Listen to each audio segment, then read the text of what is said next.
Señores, buenas noches. Soy Luis Novarecio. Hasta las 22 los vamos a acompañar aquí en Dicho Esto con Rosario Yerdi, Nacho Ortelli y Martín Angulo. Mucha información. Ya en un ratito estamos hablando con Jorge Asís, como lo hacemos todos los miércoles. Voy al repaso de las cosas más importantes. Mañana hay clases, Nacho, en la capital federal. Va a haber clases. No hay recurso, no hay nada que se esté interponiendo ni nada de esto. Bueno, esto es variable. A esta hora no hay nada. La información es dinámica. Exacto. Rosario, ¿por dónde vamos a ir nosotros? Vamos a contar por qué el gobierno demoró la presentación ante la Corte. Bien, ¿y Martín? ¿Qué efectos judiciales tuvo la desobediencia de ayer de Larreta? Y vamos a hablar también de Amado Vudú, porque hoy tuvo un fallo muy importante. Bueno, vamos a hablar de todo esto y vamos a ver qué pasa en la calle con el tema de los controles. Marcelo Padovani está en Puente Pueyrredón. Buenas noches, Marcelo, ¿cómo estás?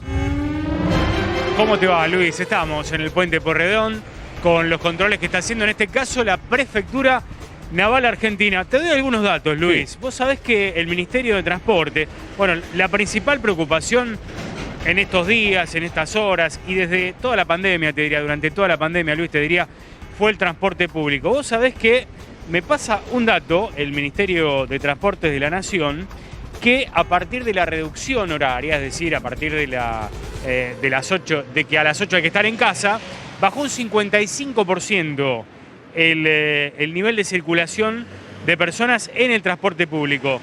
Y si vamos a la franja horaria en la que estamos ahora, de 20 a 0, bajó un 45% de la semana pasada a esta. Y de hecho, si prestás atención, Luis, vas a poder ver primero los colectivos con las ventanillas abiertas, esto se está respetando.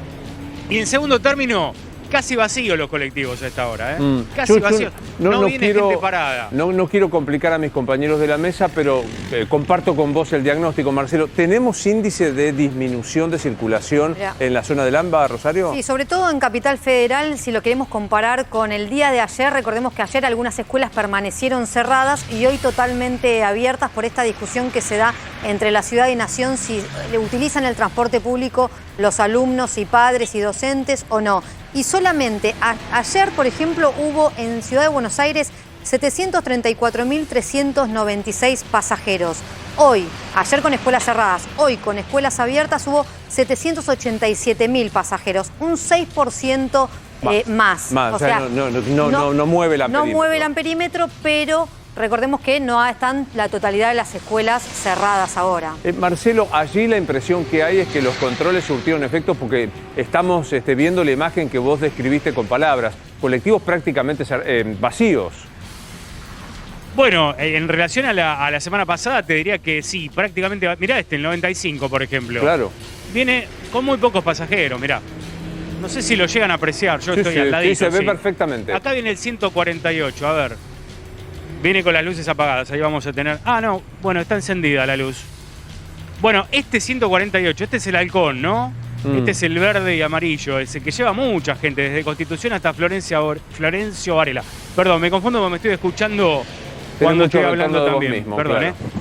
Acá viene el 17, que pasa para Avellaneda también, en una ocupación media, digamos.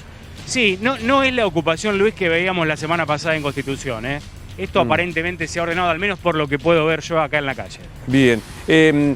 Presencia, en este caso, ¿de qué fuerza controlando, Marcelo? Prefectura Naval Argentina. Prefectura Naval Argentina, te describo, son 1, 2, 3, 4, 5 carriles. En el carril que ustedes tienen a la izquierda en la pantalla están los colectivos, pasan los colectivos por ahí. Y en los otros, todos vehículos, particulares o no, pero vehículos, digamos, no transporte público. Bien. Y allí te piden, Luis, el permiso, ¿eh? Claro. El permiso para circular, te piden el permiso, te piden el documento y bueno, te dejan pasar. De todas maneras, Luis, no tenemos reportes de que haya habido algún problema, ¿eh? Es una tarea disuasiva y se ve que la mayoría de la gente, además, mira, los motos también, ¿eh? Los motoqueros, los compañeros de las motos que trabajan con estos vehículos también, ¿eh? Tienen su permiso, tienen su chaleco, todo como corresponde. Se ve que se han encuadrado a lo que tiene que ser, por lo menos por estos días. Nos quedamos con línea abierta con vos, Marcelo, cuando haya alguna novedad, volvemos. Gracias, buen trabajo como siempre. Uno intenta plantearlo desde el punto de vista de lo que más importa, que es la necesidad de que haya un sistema de salud que pueda afrontar lo que es este virus, que cada vez desconcierta más. Digo, hace exactamente un año estábamos diciendo, cuando llegue la vacuna está, las vacunas están, y sin embargo el virus sigue siendo complicado. A mí me parece que hay una pelea política que es obvia, es una pelea política básica, ramplona, entre a ver quién le tuerce el brazo a los otros.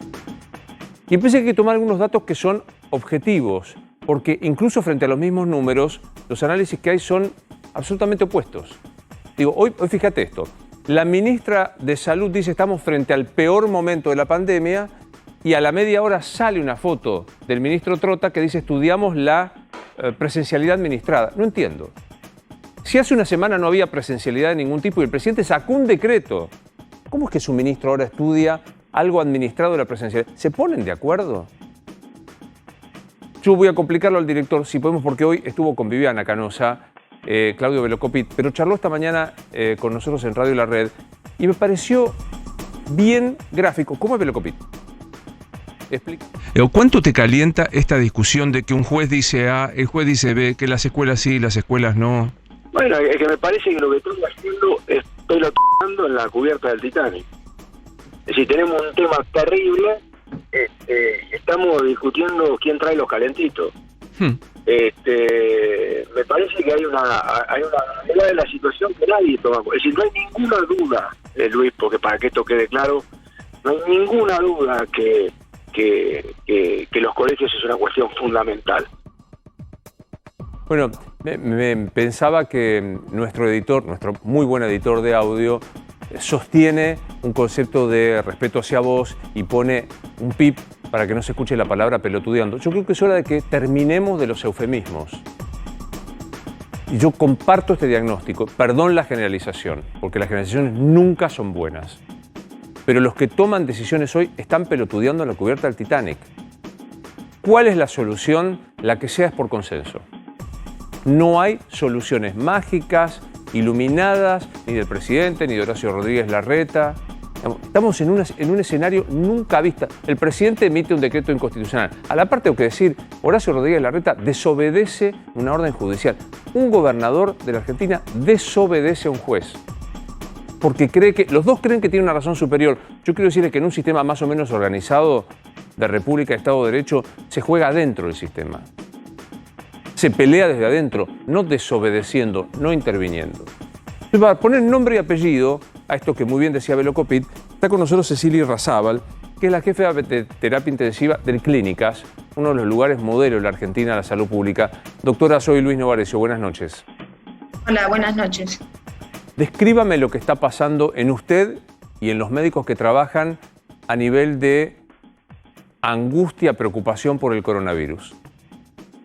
Mira, en este momento nosotros estamos todos trabajando bajo presión, después de haber tenido un año muy difícil por la cantidad de pacientes que hemos atendido, la severidad, la gravedad que tuvieron todos estos pacientes, el tipo de vida que llevamos todos durante el año pasado, pacientes, no pacientes, un año muy, muy difícil.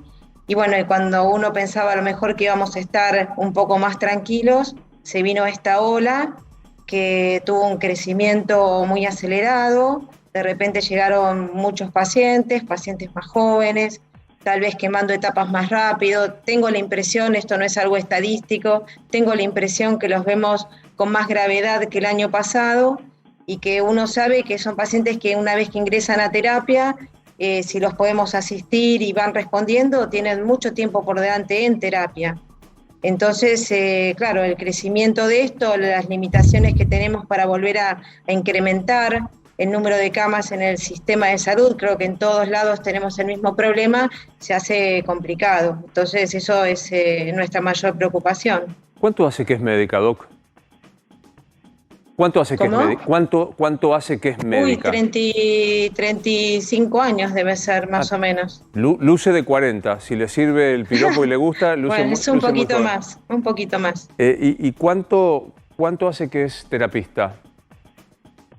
Y desde el año 91, 92 empecé a hacer esta especialidad. Yo primero hice la especialidad de clínica médica con la residencia y después me dediqué a terapia intensiva. Y bueno, desde aquel momento hasta ahora estuve siempre en la terapia intensiva del hospital y bueno. si la memoria, si la matemática no me falla, más de 20 años cómoda que está trabajando allí. ¿Es el peor, es el peor momento de sus 20 y tantos años de trabajo? Y en tiempo tan prolongado, sí, porque nosotros hemos participado con el hospital en la asistencia de 2 catástrofes importantes, que fue la bomba de Amia y el incendio de Cromañón, donde, claro, de golpe tuvimos una avalancha de víctimas de estas catástrofes, pero tuvo un principio y un fin. Ahora esto empezó el año pasado, empezó lentamente, tuvimos los meses más difíciles de julio en adelante, pero parece que no va a terminar nunca, ¿no? Entonces, eso es la impresión que uno tiene. Háblele, son 30 años, el burro haciendo matemática, como siempre hago un desastre al aire, y después voy a parar con los bloopers a todos lados, pero digo, háblele a los que tienen que tomar una decisión, no para parar el virus, pero sí la circulación. Háblele, no importa qué dirigente, al presidente, al jefe, a todos en conjunto, hábleles a ellos desde la terapia intensiva. No, mira, yo creo que para disminuir la circulación del virus es a toda la gente, tenga el rol que tuviera en la sociedad. Todos tenemos que cuidarnos, por supuesto en la calle, por supuesto en las áreas comunes, pero puertas adentro del lugar donde pasamos horas en el día, ya sea la casa, el trabajo, el colegio, lo que fuera, donde uno tuviera que desarrollar su actividad, ahí adentro hay que cuidarse. Y eso, el virus no respeta a nadie, ni grandes ni chicos, ni con el cargo que fuera, ni la profesión que fuera. Entonces, tenemos que cuidarnos, aunque uno a veces está tranquilo, pues está rodeado de sus amigos o de su familia. Desgraciadamente, en este caso, cuando uno tiene que intercambiar en distintos lugares con otras personas, siempre está en riesgo. Ahora, no es demasiado lo que se pide, ¿no? Es mantener la distancia, usar el barbijo, el lavado de manos, ventilar el lugar donde uno está, tratar de no estar hacinados. Si todos tuviéramos un poquito más de conciencia, yo creo que a veces por ahí no se tiene conciencia de cuán dañino pues, es esta situación para las personas individualmente y para toda la sociedad, porque así frenamos la posibilidad de trabajar, de estudiar, de que cada uno se pueda mantener por sus propios medios, la gente que no se enferme, que tiene que también estar encerrada y a veces hasta se han pasado de los tratamientos de sus propias enfermedades por esta situación, o sea que me parece que las medidas en realidad son tan sencillas para todos que no, a veces uno dice por qué razón no se cumplen, ¿no? Ahora, sí, solo esta pregunta le quería hacer. ¿Cómo vive la pelea? Abran las escuelas, cierran las escuelas, un juez dice una cosa, otro juez dice otra. No, mira, eso está un poco lejano a mi preocupación del día. La verdad, nosotros nuestra preocupación en este momento la tenemos para tratar que los pequeños nichos de asistencia que tenemos cada uno de nosotros dentro de esta especialidad. Yo tengo contacto frecuente con los jefes de otras terapias intensivas, es tener nuestros lugares en condiciones para asistir toda esta demanda. Entonces, de esa pelea, no sé, está en este momento fuera de lo que a mí me llama más la atención. Nosotros necesitamos tener nuestro sistema de trabajo en orden, con todas las camas disponibles que se puedan tener para la gente, todos los medios necesarios para que los pacientes estén bien atendidos, poder contener al recurso humano que tenemos, que no solo somos médicos, kinesiólogos, enfermeros, gente que se dedica a la higiene del lugar donde están los pacientes internados, ingenieros que trabajan manteniendo el equipamiento que usamos, conseguir los dispositivos descartables, medicación, todo lo que hace falta para que los pacientes estén bien atendidos. Por ahí pasa en este momento mi preocupación. Sí, Nacho. Doctora, el año pasado era una situación atípica también como la actual, pero era el primer año. Fuimos toda la sociedad conociendo al virus. Ustedes como médicos estuvieron de entrada en la primera línea, si se quiere, de batalla para graficarlo así, pero no tenían el cansancio de haber estado el año anterior atendiendo todo un proceso de pandemia. Después de un año, ¿cómo definiría la situación de todo el sistema, de los médicos que la rodean a usted? ¿Cuánta carga están teniendo en los hombros? ¿Y qué sensación le genera cuando usted escucha, bueno, la sociedad está cansada? Mira, todos estamos cansados. A veces yo pienso, mira, por ahí hay que ser tan racional, ¿no? Sí. Nosotros estamos cansados, sabemos que el trabajo hay que hacerlo y lo hacemos. Somos muchos menos de los que éramos el año pasado porque por razones presupuestarias, evidentemente, tanto en mi hospital como en muchos lugares, no pudimos incrementar tanto número de camas como ha sido el año pasado, porque no hay que contratar más gente de todas las profesiones que hacen falta, pero bueno, hay que hacerlo y se hace, es nuestra obligación, es mi responsabilidad que el servicio funcione y todos los médicos y todo el personal que trabaja conmigo sentimos esa responsabilidad y lo hacemos. Entonces, cuando dice, bueno, la gente está cansada, no sé, a lo mejor lo que la gente siente es la imposibilidad de resolver sus problemas, ¿no? Que por tener que estar encerrados, por las actividades profesionales que no funcionan o la actividad comercial, que yo pienso que eso es lo que debe cansar a la gente. Pero la verdad que yo comprendo lo que le pasa a la gente, esa parte a lo mejor yo no la sufro porque tengo que salir todos los días a hacer mi trabajo, pero lo tomamos así, racionalmente, hay que hacerlo y se hace con la mejor buena voluntad posible. Sí, Rosario. Doctora, cuando nosotros nos acostumbramos a mirar todos los días cantidad de contagiados, de fallecidos, de testeos, y llegamos al número de camas ocupadas de unidad de terapia intensiva, vemos un 75%, que la verdad que parece no describir verdaderamente lo que sucede en las terapias intensivas. ¿Qué sucede en la terapia intensiva del Hospital de Clínicas que le toca comandar a usted? Mira, en la terapia nuestra estamos todos los días al 100%, con un girocama muy chiquito que permite asistir a los nuevos pacientes de cada día, pero estamos sufriendo minuto a minuto que esto no aumente más, porque por ahora nosotros venimos pudiendo satisfacer la necesidad de los pacientes que llegan al hospital espontáneamente por vía a veces de obra social o sin obra social, que buscan asistencia en el hospital, o a través de un convenio que también tenemos de la ciudad, porque recibimos algunos pacientes de ellos. Hay que pensar que nuestro hospital tiene una situación que es particular, no es como cualquier otro hospital, porque nosotros no pertenecemos al sistema, es decir, nuestro presupuesto no es un presupuesto de salud. Nosotros tenemos un presupuesto de la Universidad de Buenos Aires que viene a través de la Facultad de Medicina. Entonces, el esfuerzo que está haciendo la universidad para sostener la asistencia de estos pacientes es muy importante. Pero quiero recalcar, Cecilia, quiero recalcar algo que dijo al comienzo. Perdón, Célica es mi nombre. ¿Perdón? Célica es mi nombre. Perdón, la bauticé. Célica. Digo, lo que usted dijo al principio es que decir que el 75, que queda un cuarto de las camas de terapia intensiva, no representa la realidad de lo que está pasando. No, yo no sé cómo se calculan. Yo podría decir que en la mayoría de los lugares estamos al 95%, teniendo un muy pequeño margen diario para recibir nuevos pacientes. Claro. Pero yo la verdad no creo que no sé cómo se calculan esos números. Yo puedo hablar de mi lugar. Nosotros estamos todos los días al borde desde hace 10, 15 días. Total. ¿Puedo preguntarle cómo está compuesta su familia, Doc? Bueno, yo estoy casada y nada, somos dos ahora. ¿Es médico? ¿Es médico su marido? Sí. Claro, sí. ¿Y también es terapista?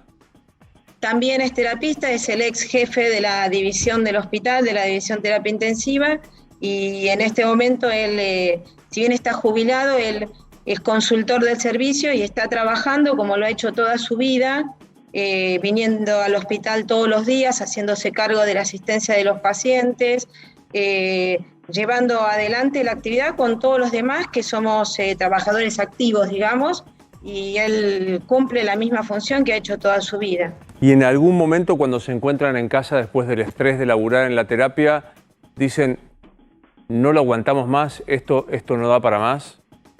No, estamos siempre pensando cómo hacer algo mejor y cómo rotamos el equipamiento de un lado al otro, cómo armamos una nueva cama. Digamos, También una experiencia que hemos tenido en el hospital este año es que hay como una masa crítica de gente de todas las profesiones que trabajamos en el hospital, que estamos muy unidos, intercambiando todo el día ideas, esfuerzos, apoyo, donde por supuesto está integrado él también, y en realidad cansados así de decir no puedo más, dejo todo, no, para nada, estamos todo el tiempo como intentando ver cómo resolvemos las cosas mejor, y sostenemos igual el estudio diario, porque en todas estas enfermedades no es que está todo dicho, así que todos los días estamos estudiando, buscando nuevas cosas, tratamos de intercambiar inclusive con los especialistas de otros hospitales o clínicas de la ciudad a través de la Sociedad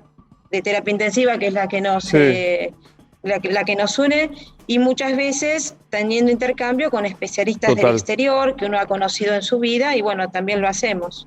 Doc, en usted el saludo a todo el personal de salud, médicos, enfermeros, kinesiólogos, farmacéuticos, bioquímicos. En usted otra vez el saludo y la admiración por el trabajo. Bueno, les agradezco mucho. Que siga usted bien. Hasta luego. Gracias. Quiero retomar algo que decía recién la doctora, que no es 75. Es un error poner está cubierto 75%. Están al borde o desbordados en algunos casos. Sí, y es lo que pasa en la ciudad de Buenos Aires y en lo que pasa en los distritos del conurbano bonaerense. Algunos distritos ya tienen el 95% de las camas ocupadas. ¿Esto qué significa? Que ya no hay camas y, como decía la doctora, entra un paciente y sale otro, y están intentando y están consiguiendo que justamente poder dar el alta a algún paciente para que ingrese inmediatamente el otro. Sí, Martín. No, por eso lo que decía la doctora es, no sabe cómo se calcula esta estadística, porque oficialmente hoy el Ministerio de Salud de la Nación dice que en AMBA las camas están ocupadas en un 75,4% y en Nación en un 65,5%. Claro, que eso genera como decir, bueno, no es tan grave. No es tan grave. No es tan grave. Hablando de esto y en medio de la discusión, yo le preguntaba qué siente una médica de terapia cuando ve, te presento una cautelar, te apelo por este lado. ¿Qué consecuencias puede enfrentar la reta frente a la desobediencia del fallo del juez Furnari? Bueno, exactamente. Esteban Furnari, muy bien dicho. Hoy pasaron algunas cosas después de que el gobierno de la Ciudad de Buenos Aires no acató la resolución. Una de ellas es que Horacio Rodríguez Larreta en persona tuvo 4 denuncias penales en los tribunales de Comodoro Pi por delitos diversos, desde resistencia a la autoridad, desobediencia de funcionario público, abuso de autoridad, instigación a cometer delitos, asonada también y hasta envenenamiento. Son 4... ¿Envenenamiento? Sí, también pusieron envenenamiento. Esto creo que seguramente tiene que ver con incumplir alguno de los dos artículos del Código Penal que están vinculados a la pandemia, que son el 239 y el 205 del Código Penal, que uno tiene que ver con esto. Fueron 4 denuncias, como dijimos, las hicieron abogados particulares hasta entidades como por ejemplo la Asociación de Trabajadores del Estado. La primera de todas quedó a cargo del juez federal Julián Ercolini. Por ser la primera seguramente va a agrupar a todas las demás. Hay que ver qué pasa con estas denuncias, si avanzan o no avanzan. Hoy temprano, también a la mañana, el juez Furnari ratificó su decisión. ¿Qué es esto? Hubo una serie de presentaciones que tuvo en la causa, entre ellos la de los padres y las madres que iniciaron la causa en la justicia de la Ciudad de Buenos Aires y que dio lugar a que el domingo la Cámara Contenciosa de la Ciudad le diga al gobierno: mañana hay clases presenciales. Se presentaron en la causa. También hubo algunas presentaciones del gobierno de la Ciudad de Buenos Aires. El juez Furnari dijo: muy bien, las tomo, pero yo ratifico lo que dije ayer. Es más, dijo, estése a lo resuelto con fecha del 20 de abril del 2021, que fue ayer, y ya elevó la causa a la Corte como resolvió ayer. Dijo, esto pasa al máximo tribunal, ahora hay que ver si la Corte lo toma o eventualmente también está la posibilidad de que le diga resuelva estas apelaciones que le presentaron, que corre de manera independiente a la propia causa que tiene la Corte Suprema y que presentó el gobierno de la Reta. Bueno, vemos la repercusión en la ciudad. Está con nosotros el subsecretario de Justicia de la ciudad, que es Jorge Givaris, espero pronunciarlo bien en su apellido. Doctor, soy Luis Novarecio, buenas noches. Se nos congeló. Doctor Givaris, ¿me escucha? ¿Qué tal?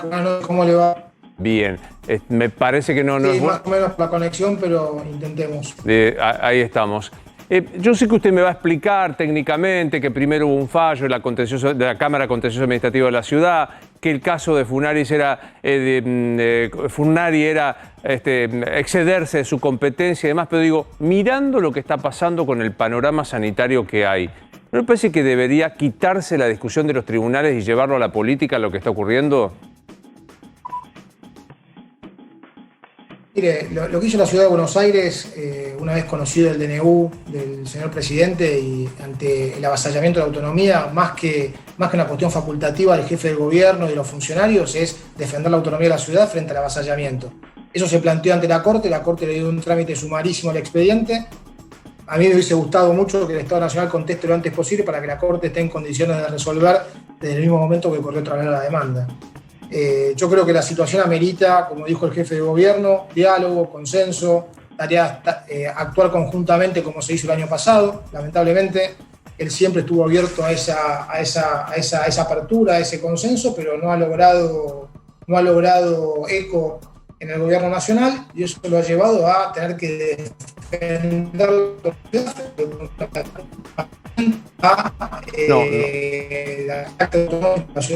No, estamos con algún problema de conexión y se nos complica. Intento una pregunta más y si no tratamos de recomponerlo.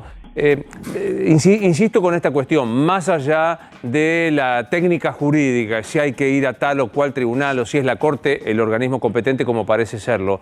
Digo, frente a la situación sanitaria, ¿usted recibió alguna instrucción desde el jefe de gobierno de tratar de evitar los pronunciamientos judiciales y tratar de solucionarlo políticamente? No, no vamos a poder. Definitivamente no vamos a poder con la conexión. Digo, ¿hay algún tipo de intento de salir de esto? Sí. Insisto, es muy buena nota hoy de Ignacio Mirri que dice, este es un país de abogados ahora. Pasamos del año pasado que solo, y lo veo ya a Jorge Asís, a mi amigo Jorge Asís sentado acá. Hola Jorge, buenas noches, ¿no? El año pasado era un país de infectólogos. Tenías que saber infectología, tenías que saber virus, ciclo, curva. Ahora tenés que saber de derecho, tenés que saber apelación. ¿Coincidís con esto, Jorge? Yo tengo una producción en mi portal que se llama Diseño de País para Abogados. Claro, ¿es verdad? Ya van 2 entregas.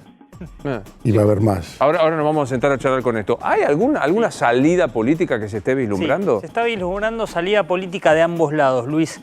El gobierno nacional, a través de Nicolás Trota, que hoy se vio con el presidente, hoy se reencontró con el presidente, presentó un plan de presencialidad administrada. Este plan habilita a cada distrito a, obviamente, cerrar o abrir según la situación sanitaria, pero también lo más importante es que garantiza la baja en la circulación, algo que el gobierno nacional fijó como prioridad. Por otro lado, también la ciudad de Buenos Aires, Luis, está trabajando en 4 escenarios, después te los voy a contar, sí, para justamente hacer un guiño a aquellos que dicen, guarda que la situación sanitaria está compleja, está complicada, y que no vas a poder sostener las escuelas como vos decís que las podés sostener. Hay 4 escenarios que ya evalúa Larreta. Bueno, señor, ¿cómo está usted? Muy bien, mi amigo Rosarino, muy bien. Hay como un desquicio, ¿no? Que hemos trasladado la justicia. Total, una confusión muy clara. Como confusión. Claro, sí, la confusión es bien clara, por lo menos. ¿Y lo atribuís a que no saben hacer política, a que se endurecen? ¿A qué lo atribuís?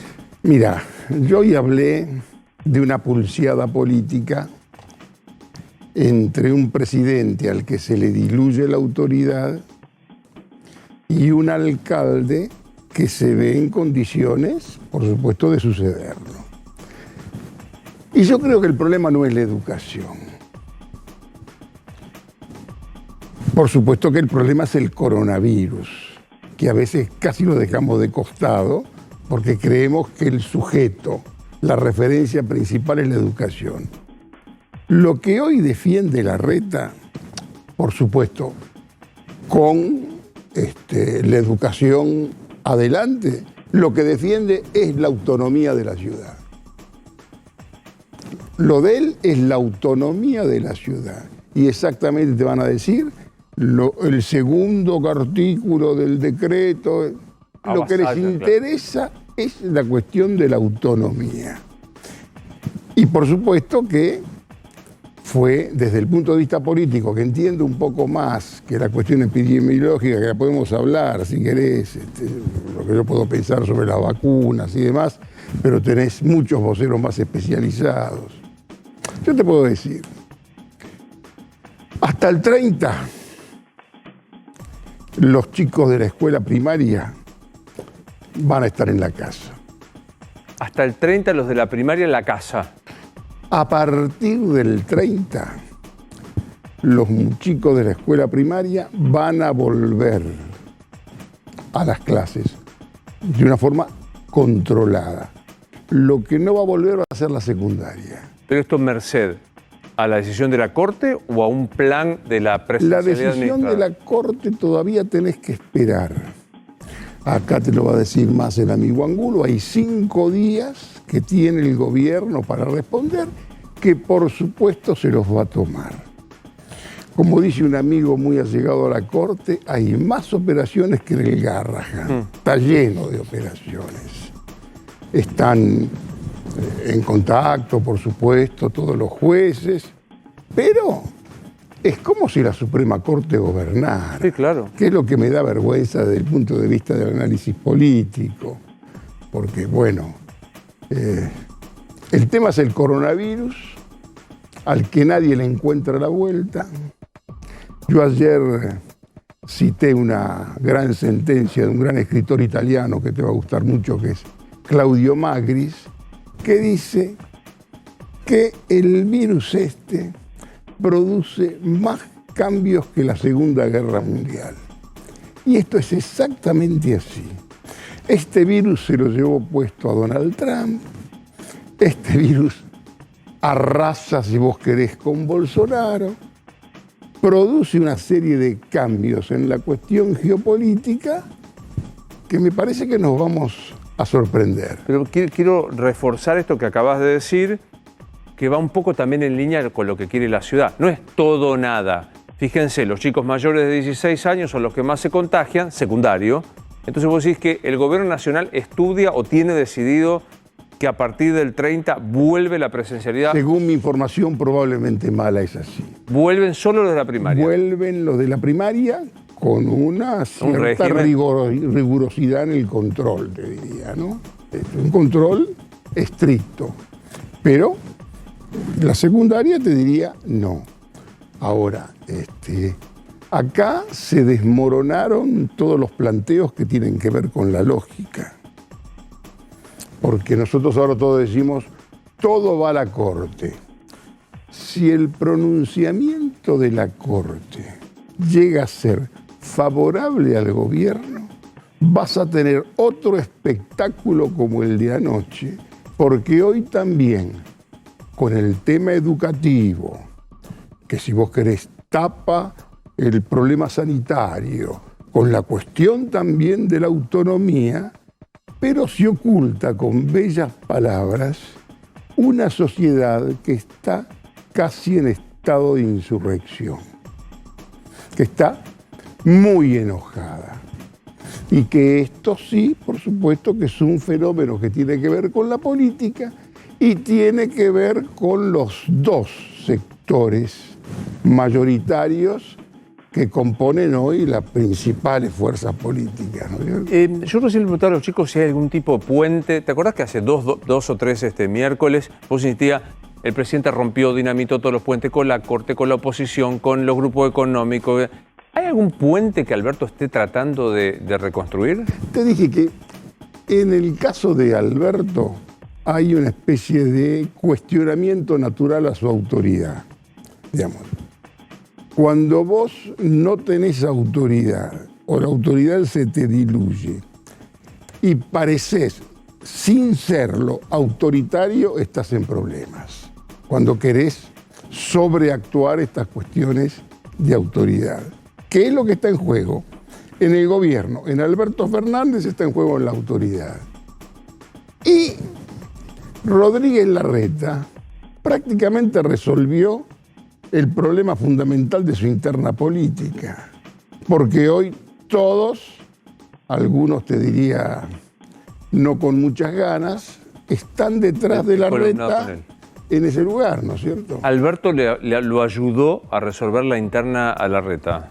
Indirectamente, por supuesto. Pero sí, hoy Larreta es la figura que lo que pasa es que está muy jugado en algo que perfectamente puede derivar en un riesgo, casi te diría innecesario, porque de lo que nos olvidamos es del bicho que es el más eficaz, que muta, se transforma, te engaña, no terminas de entenderlo, todos apostamos a que con la vacuna lo vamos a controlar.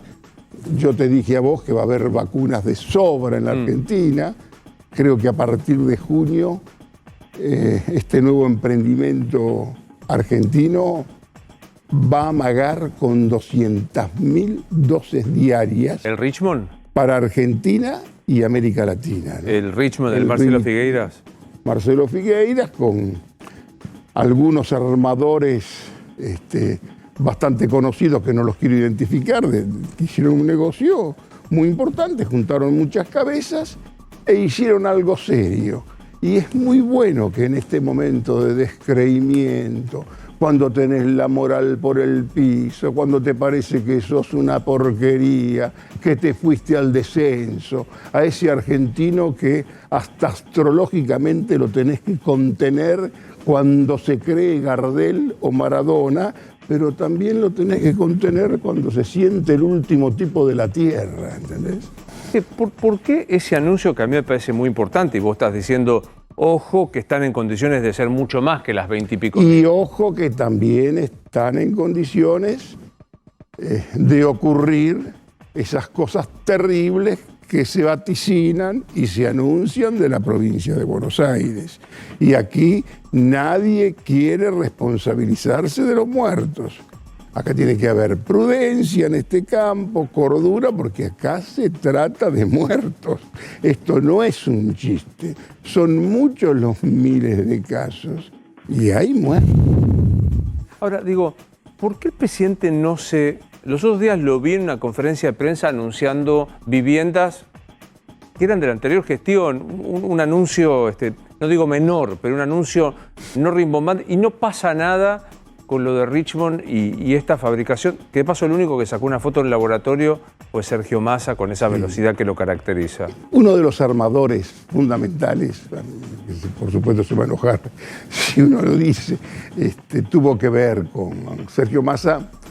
Es de pronto, de todo este plantel, el único que tiene algo que ver con la creación de un clima de inversiones y con el capitalismo, ¿no es cierto?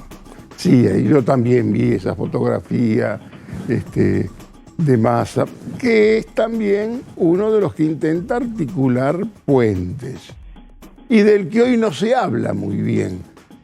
Tampoco es elegante decirlo en el seno del gobierno, porque Juan González, ¿dónde fue a comer? Primero, recordemos quién es Juan González. Juan González es el principal asesor de seguridad nacional que tiene que ver con América Latina. Ocupa el lugar que ocupaba Claver Carone, el presidente del BID, puesto al que quiso ir Gustavo Vélez, y bueno, que Argentina intentó también jugar.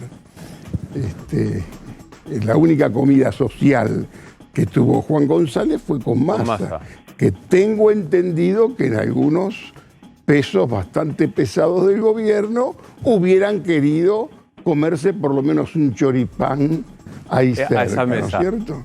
Y esto, que también es otra de las cosas que tampoco se explica, porque algo pasa en el continente para que en 15 días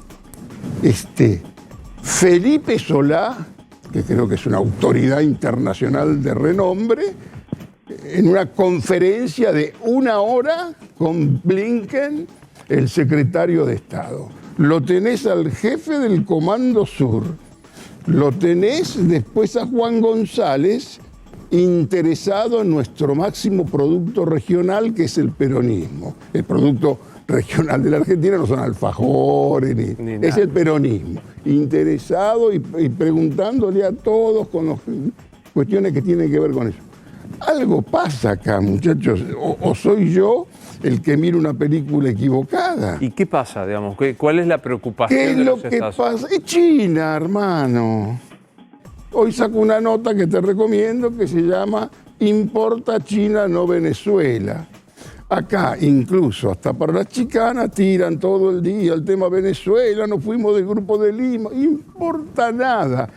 La visita de estos 3 pesos pesados que vienen de Estados Unidos, ni figuró en la agenda el tema Venezuela. Podés preguntarlo, indagar en la Cancillería, donde sea. Algo pasa. Y esto también se lo debes al bicho. Porque es el bicho el que lo saca a Trump de la cancha, y todo aquello que huela a Trump en América Latina hoy es mirado por cierta desconfianza con esta administración. Ojo, y no estamos hablando de un sectorcito que es el de Trump de Estados Unidos, son 70 millones de americanos que apoyaron a Donald Trump, ¿no es cierto?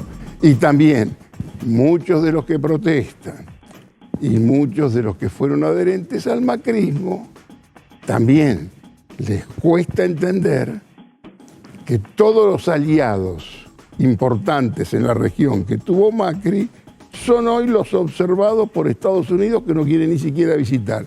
Caso Bolsonaro, por ejemplo. Me quedo con algo que dijiste, ¿no?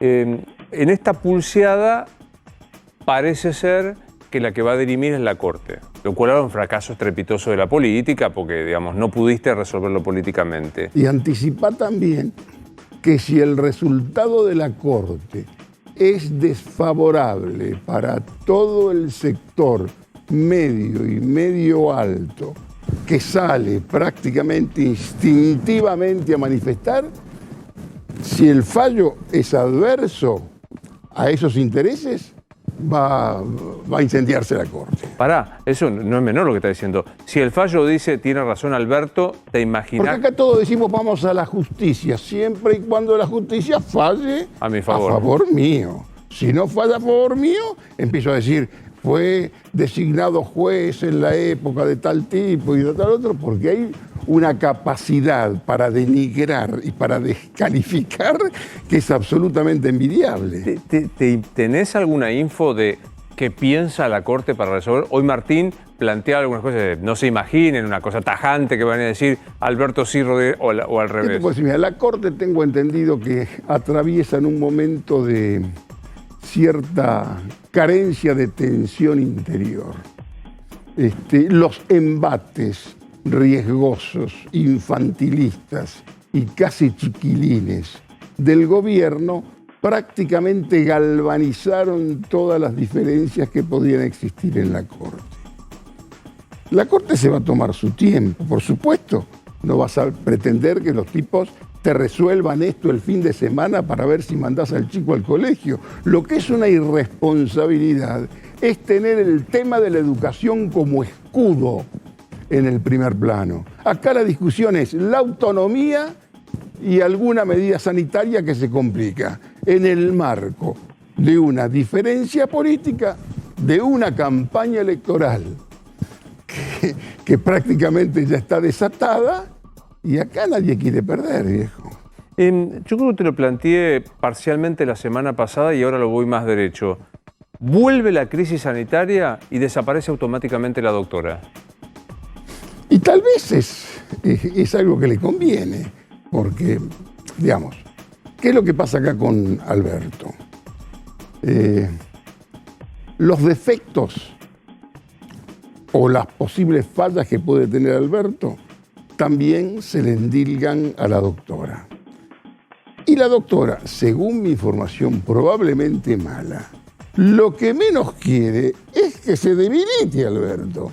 Porque vos acá tenés que entender que hay 2 coaliciones que conjugan casi el 82, el 83% de los votos, que en una elección presidencial pueden ser incluso más. En una elección de mediano término hay buscapinas que pueden mojar y que pueden ir por una banca, porque es una elección, si vos querés, distinta.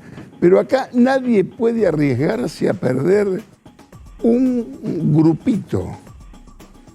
Y las peleas son internas también. Ahora, que desaparezca la doctora o no tendría que ser irrelevante, porque acá estamos acostumbrados a cualquier falla, cualquier cosa que pueda llegar a ocurrir, cualquier renuncia tiene que ver con la perversidad. Y hay una sobreestimación del gobierno de creer que es un gobierno perverso, que tiene algún problema con la educación, que quiere tener encerrada a la gente.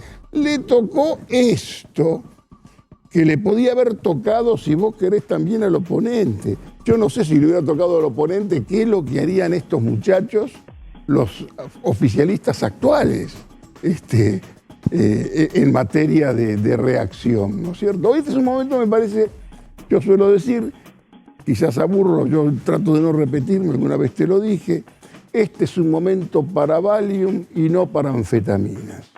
Y desde los medios de comunicación, desde la política, lo que yo veo que tiran anfetaminas para todas partes.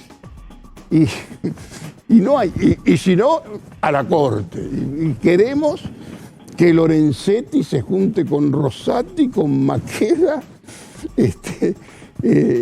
y con Rosenkrantz y arreglen ellos desde la sabiduría el despelote que no puede resolver 3 tipos que tienen que sentarse y arreglar. Decir la verdad, mi hermano, esto no es contra la autonomía, esto es este problema. Hay esta cantidad de muertos, puede haber muertos, ¿te arriesgás a ser vos, llegado el caso, el responsable? Digamos, en algún momento tenés que plantear las cosas bien. Bueno, no parece que... Se planteó para el demonio. Te planteas exactamente una semana. Se planteó para el demonio. Un decreto compadrito. Un decreto, te diría así, todo deficiente, todo fue flojo, ¿entendés? Y con una sociedad muy acelerada, con una bronca acumulada muy importante y con una sucesión de fracasos que se multiplican y, por supuesto, la sensibilidad está muy fina, ¿no? Recién vos hablabas de las 2 coaliciones que concentran el 82-83% de las voluntades. Aparece cada tanto ahí el atisbo de Randazzo, Labaña. ¿Eso es algo? Mira, yo lo escribí, la vía muerta de la tercera vía. Los sueños terceristas son muy importantes. Es un gran problema cuando tenés algunos dirigentes de cierto peso que se quedan en el llano. El llano es un desafío para cualquier político. De pronto, en el llano 2 años, María Eugenia Vidal escribe un libro, mantiene más o menos el estigma de su imagen y puede incluso estar en el bolillero para ser presidente de la República.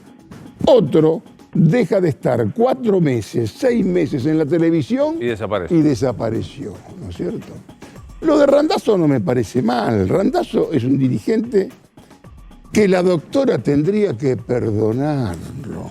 Porque la doctora, ¿qué es lo que hizo? Lo dejó afuera Randazzo y se quedó con todo el randacismo. Lo vació con una crueldad espectacular. Todos los randacistas están adentro y Randazzo se quedó afuera. No es el caso de Urtubey, que Urtubey amagó hasta último momento con ser presidente. Macri lo quiso hacer su vicepresidente. Macri se quedó a dormir en Salta y sin Juliana para ver si lo convencía de ser su candidato a vicepresidente y después termina como vicepresidente de Labaña, que es el más grande profesional que uno tiene que recurrir cuando quiere buscar algo de respetabilidad. Vos querés aparecer como respetable, ponete cerca de Labaña, que es una especie de lo que fue Luder en algún momento de la política argentina. En este marco, vos decías, Alberto ve diluida su autoridad. Esto es lo peor, no la ve diluido. Yo creo que él está quizás en un termo en ese aspecto. Quizás... ¿no se da cuenta? Según mi información, él no se da cuenta. Y si vos le llegás a decir que me parece que está en tela de juicio tu autoridad, puede llegar hasta enojarse. ¿Con quién habla, Alberto? Mira, él tiene sus amigos, tiene gobernadores que le tienen afecto y tiene su circuito, participa, por supuesto, tiene reuniones con Máximo, con Sergio, tal vez también con Axel, pero los que él dialoga son los de su circuito más íntimo. Pito Velo, Vilma. Pito Velo, Vilma. Menos hoy ya Eduardo Valdés casi no está. Está enojado, me contaron Valdés, ¿eh? Sí, pero habla, habla, seguramente habla. Ellos tienen una fraternidad muy importante. Pero, digamos, desde el punto de vista político, desde Vicentín hasta aquí, comenzaron a, qué sé yo, caérsele algunos jirones a este muchacho. Y ha tenido algunos errores. Tuvo aciertos, como fue en el principio de la pandemia, y después algunas salidas de algunos funcionarios que tal vez no supo manejarlo con mucha eficacia. Pero bueno, hoy está en juego esa autoridad. Parecía que el fallo de Furnari lo fortalecía un poco, pero la reacción de Rodríguez Larreta, que insisto, puede ser la pasión sarmientina del educando y demás, me parece que se dio cuenta políticamente que podían avanzar por sobre su autonomía. Y ahí es donde reaccionó. Y ahí cualquiera que conozca más o menos los entresijos del poder, si está cerca de él, por supuesto que lo va a tener que acompañar. Pero ¿sabes por qué te preguntaba si él ve diluida su autoridad y con quién habla? Porque digo, hace una semana exactamente el presidente habla y mete patas groseras en un mensaje grabado que vos sí, y después tiene... Mira, vos nunca tenés que corregirte. Corregir lo que dijiste es informar 2 veces. Desmentir, en realidad, es informar 2 veces. Si yo digo, hago una tontería, cometo una tontería, apuesto a que se olvide y que pase. Si yo soy el que tomo la tontería para tratar de relativizarla, perdí. Porque fue peor. Le pasó con eso, con el tema del relajamiento de los médicos, que cuando empezás, ¿qué dije? Lo que dije, que tergiversaron, que la oposición... No expliques. Es como un señor que sale con una dama y le va mal, no tiene suerte. No expliques. No tenés que decir, mirá, tengo un problema estomacal. No digas nada, olvídate, callate la boca, pibe. Ahora, la visión que tiene el presidente de sí mismo es que no está diluyendo su autoridad. Es complicado. Yo, en mi interpretación, y lo escribo, es un presidente que se diluye esa autoridad. Se diluye incluso entre los propios. Todo esto es muy cínico. Es muy difícil que alguien te muestre las verdaderas cartas. Vos incluso hablás con gente allegada de él y por supuesto que te aceptan alguna de estas cuestiones. Pero por supuesto que van a salir y desmentirlos todos. Pero él tiene que darse cuenta que no es el de hace 8 meses y que de pronto no es el gran comunicador que él supone que es. Porque, bueno, ha cometido algunos errores que también son subsanables y también lo que tiene que hacer es habilitar a alguna gente de él para que de pronto tenga mejores recursos intelectuales para exponer algunos de los logros del gobierno. El tema ganancial, el tema ahora de estas, si vos querés, de estas vacunas, el tema internacional. No puede ser que vos tengas un parlamento de 50 minutos con Putin y salga simplemente como que el presidente habló con Putin. Tenés que tener un buen equipo. Necesita, ¿sabes qué? Te voy a decir algo que todos se van a enojar. Necesita inteligencia profesional.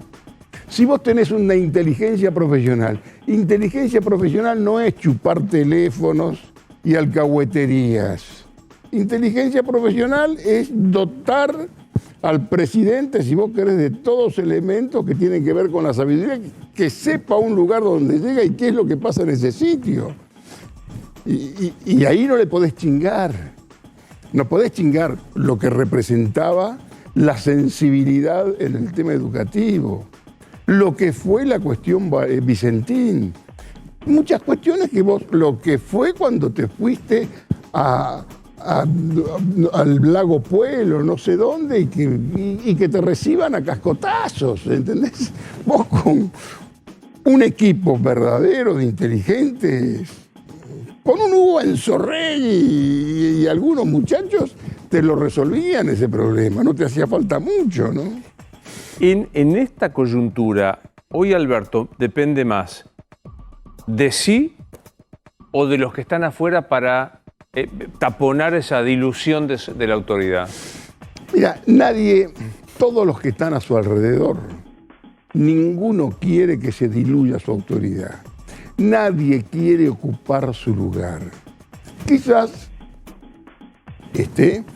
tendría que controlarse un poco más, pero yo no soy un especialista en albertismo, ¿entendés? Esa figura que no existe. Es un presidente que va a quedar en la historia, está ya asegurada su plaza en la historia y está con un grupo de políticos que lo sostienen. Juga bien. Así como yo te dije que Macri es un muy buen producto político desperdiciado, porque fue un muy buen producto. Vos tomás un hombre como Macri, celebrity, flaco, bien parecido, bellas mujeres, hijo de rico, habla inglés, está por el mundo libre y occidente. Con ese tipo tenés que hacer política, tenés que venderlo de otro modo. No tenés que hacer tonterías. Digo, lo dijiste al pasar, no hay albertismo. No, olvídate. Nunca existió. Nunca existió es alguna voluntad, algo que incluso te diría más, le hubiera convenido a la propia doctora, a la Cámpora, que existiera un movimiento y una aureola de respetabilidad y sigamos a este muchacho que tiene algunas ideas para resolver las cuestiones fundamentales de este país. Y creo que no es más bien el caso, ¿no es cierto? Hubo, no me acuerdo el día exactamente, después que Alberto hizo el anuncio de las restricciones, hubo un discurso largo que todos transmitimos de Axel Kicillof, que en algún momento hablaba con tono presidencial. ¿Te pareció? Es su manera de hablar. Me parece que es una chicana inteligente. Es una chicana, casi te diría, para descalificar al que ocupa el rol de presidente real. Axel está en el pentágono de poder que hoy articula la política oficial en el país. Alberto, Máximo, Massa, Axel. La doctora y Axel. La doctora. Son 5. Es casi una multitud. Entran acá. En esta mesa, más o menos se puede resolver la cuestión. La articulación política de la Cámpora con Sergio Massa, te diría, le da al camporismo un cierto hálito de apertura que tiene que ver con algo parecido al capitalismo y sacarlos de todas las ensoñaciones montoneriles y tantas barbaridades que se dicen. Y después, no creo que a nadie le convenga que se caiga nadie. Es lo mismo que vos me digas que en el otro espacio, en el otro pentágono que se arma, a Horacio, a cualquiera que puede ser. Hoy me parece que el que está en primera línea es Horacio. Y le va a costar sostener este perfil 2 años y medio. Si no es Horacio, por alguna cosa, te lo firmo, es María Eugenia Vidal. Y también lo tenés a Macri, que lo vas a tener en la conversación hasta el final. ¿Y quiénes son los otros dos que integran ese pentágono de la vereda de enfrente? Y ese pentágono hoy está Patricia Bullrich, pero como un instrumento de vanguardia de Macri.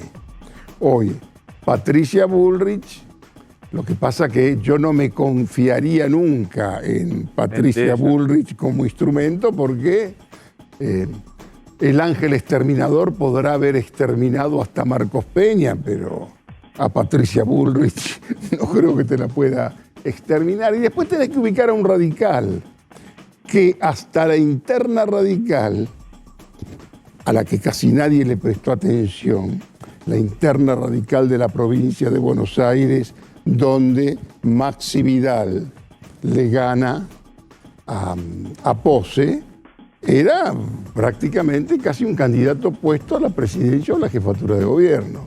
Y después tenés los gobernadores que todavía nadie se atreve a indagar en sus capacidades para un ascenso. ¿Querés que te los nombre? Sí. Diego Valenzuela, Grindetti, y el que está más deschavado y que se larga es Jorge Bogamacri.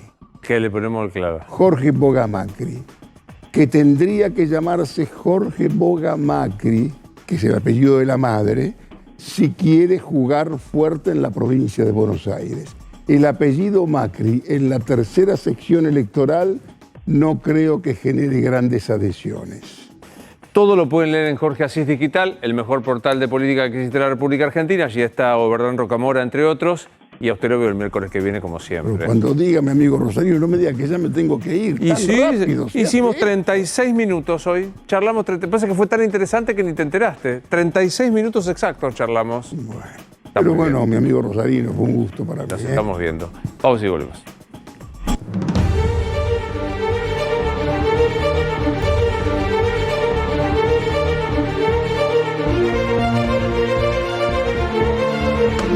Digo, lo pregunto con hora, con fecha, a las 21:38 del 21 de abril. ¿Hay clases mañana? Hay clases mañana. ¿Hay clases mañana? Por supuesto. Presencial, muy bien, la corrección, pero no virtual. ¿Hay clases presenciales? ¿Están seguros? Sí, va a haber ¿Y clases. cuál va a ser la estrategia del procurador general? Bueno, a ver, se retrasó la presentación ante la Corte Suprema. Lo que buscan es que sea una respuesta contundente. Estaba Carlos Agnini a cargo de la estrategia para presentar estos papeles, junto a Jefatura de Gabinete, a cargo de Santiago Cafiero y sus abogados, y Carla Bisotti. Lo que hicieron es involucrar a todo el gobierno, a todos los ministerios, para que le den estadísticas y datos sobre los últimos días, sobre todo de circulación de la pandemia y demás. ¿Qué es lo que dicen en el gobierno? No hay apuro. Que Larreta en estos días explique por qué desobedeció un fallo de la Justicia Federal.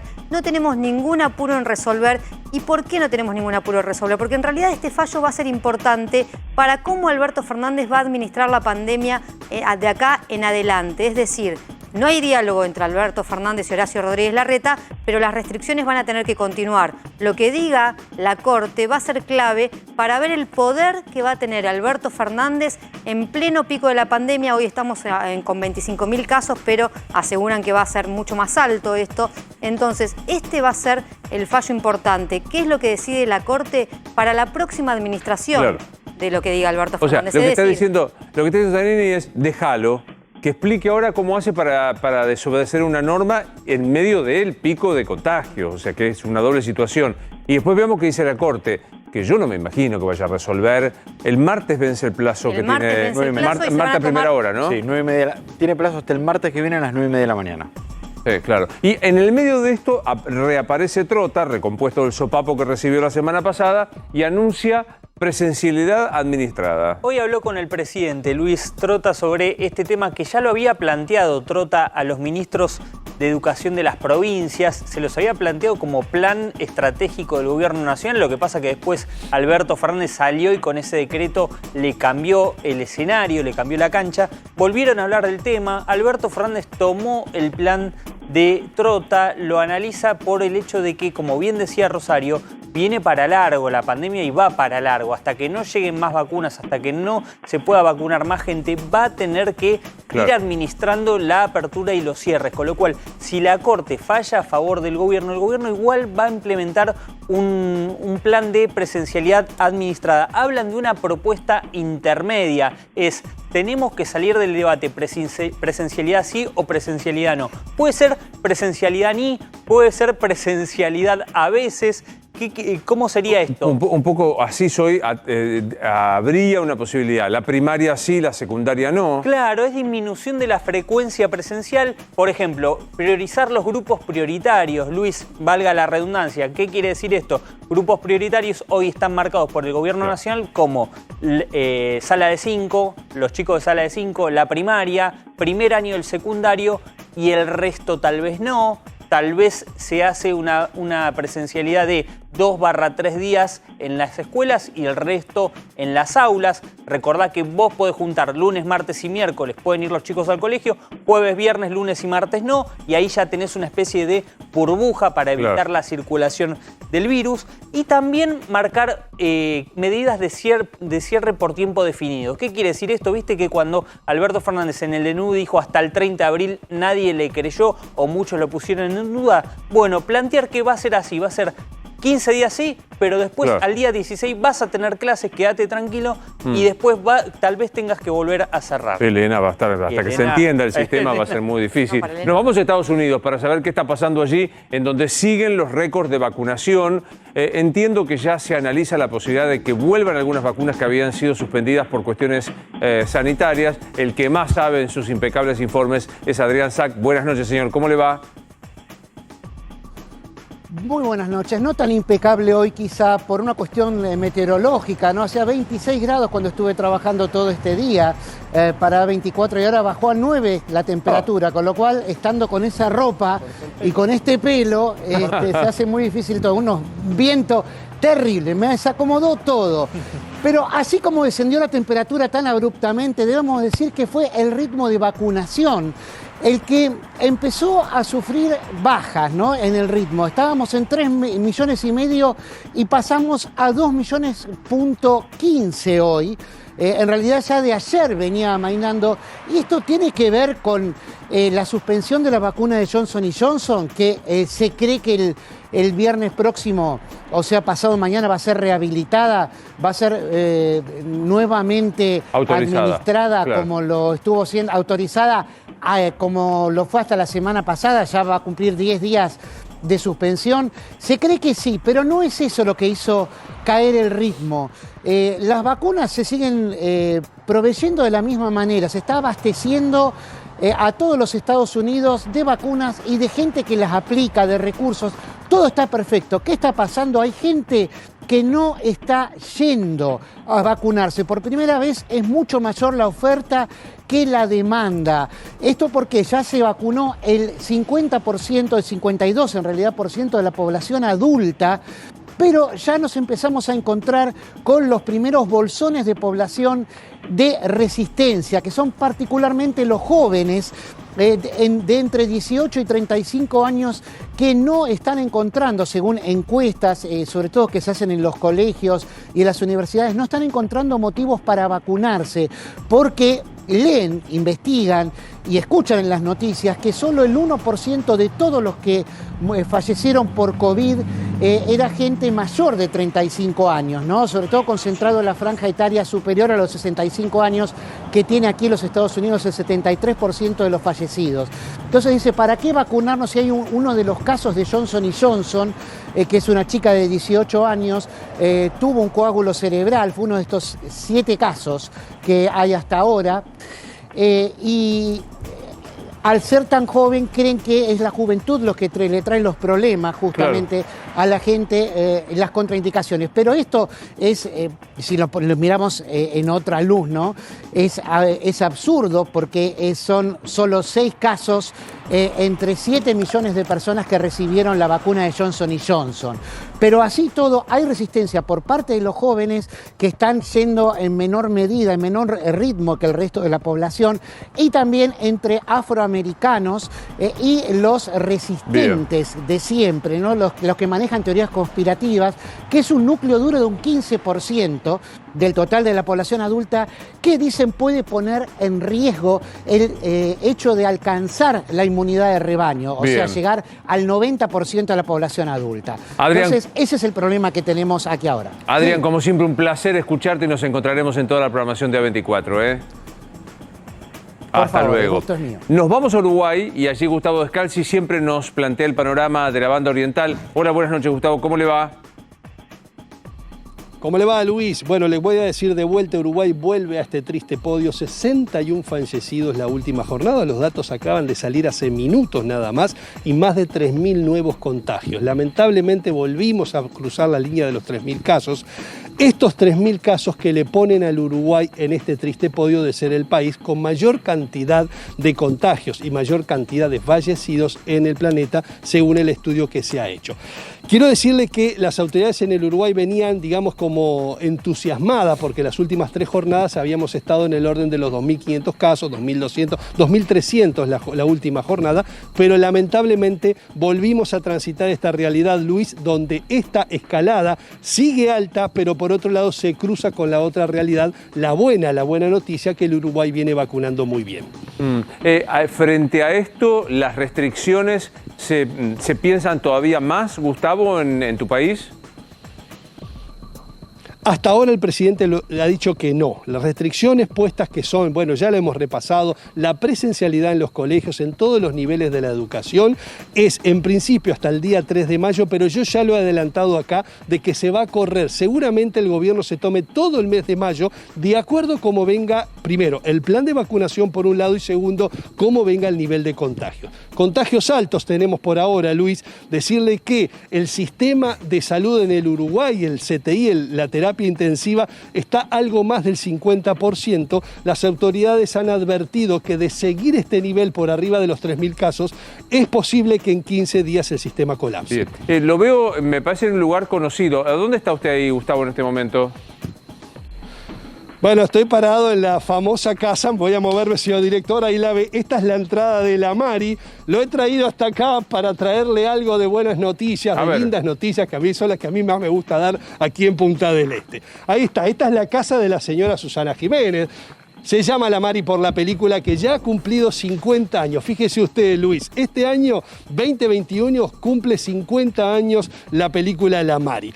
Quiero contarle que las últimas novedades, Susana, hablan de que en las próximas horas, es inminente, no le voy a dar la fecha exacta, Susana se vacunaría. Ya tiene fecha, ya recibió a través de la APP del sistema que tiene el Uruguay, que se llama Uruguay se vacuna, como he hecho yo. Ha recibido ya la notificación de la vacuna Pfizer, que es la que se le da en el Uruguay para mayores de 70 años. Así que felicidades, Susana, va a ser vacunada en los próximos días, pero no le voy a decir cuándo es. No, bueno, pero me pareció escuchar mal, creo que fue poco caballero, para los mayores de 50 años, el caso de las damas y demás. Sí. Es Susana, Gustavo, hay que bancarla. No, pero en realidad es porque la vacuna Pfizer se da para determinada franja etaria y de esa franja hacia abajo nos hemos dado todos la de Sinovac. De hecho, le cuento que ayer se vacunó el Negro Oro, la segunda dosis, se vacunó ayer ahí en Maldonado cerca del mediodía y él estaba contento, subió una foto, subió un posteo, muy agradecido del Uruguay porque él ya ahora quedó inmunizado. Por eso le decía a mis amigos, novedades de las vacunas del Uruguay es que ya tiene garantizada el Uruguay la cantidad de vacunas para llegar en cerca de entre 60 y 90 días a la inmunidad de rebaño. Esto es muy importante porque en el Uruguay comienza a tomar fuerza el pasaporte verde. Ojo con esto, lo adelantamos ahora y lo desarrollamos si quiere la semana que viene. La próxima que viene lo hacemos, si le parece. Gustavo, le mando un gran saludo. Abrazo grande, que pase bien, Luis. Bueno, y un gran saludo a Susana. En lo personal soy susanista de la primera hora. Y al señor Negro Oro, que bueno, es un señor muy grande y que tiene todo este tipo de... Gracias, Danilo. Pequeña pausa. ¿Beneficia o no la resolución sobre vudú, Amado Vudú? No, porque hoy un juez federal ordenó que tiene que volver a la cárcel para seguir cumpliendo la condena por el caso Chicone. Vudú está en prisión domiciliaria y, sin embargo, a pesar de esta resolución, va a seguir así. ¿Por qué? Porque el juez, Ricardo Basílico, es el juez que está ejecutando la condena de Vudú, dijo que debe quedar firme y esto significa que ahora va a intervenir la Cámara de Casación. Para pasar en limpio, hoy hubo un fallo que dijo: Vudú tiene que volver a la cárcel para cumplir la condena por el caso Chicone, pero esto recién va a ser si esta decisión queda firme o no. Bien, nos vemos mañana. Ha estado muy bien. Hay clases, ¿no? Hay clases. ¿Están seguros? Presenciales. Seguro, Luis. Presenciales. La corrección de Angulo, elogiado por Canosa, estuvo muy bien. Señores, soy Luis Novarecio, se quedan con Mangel, luego con mi amigazo Babi Checopar. Nos vemos mañana.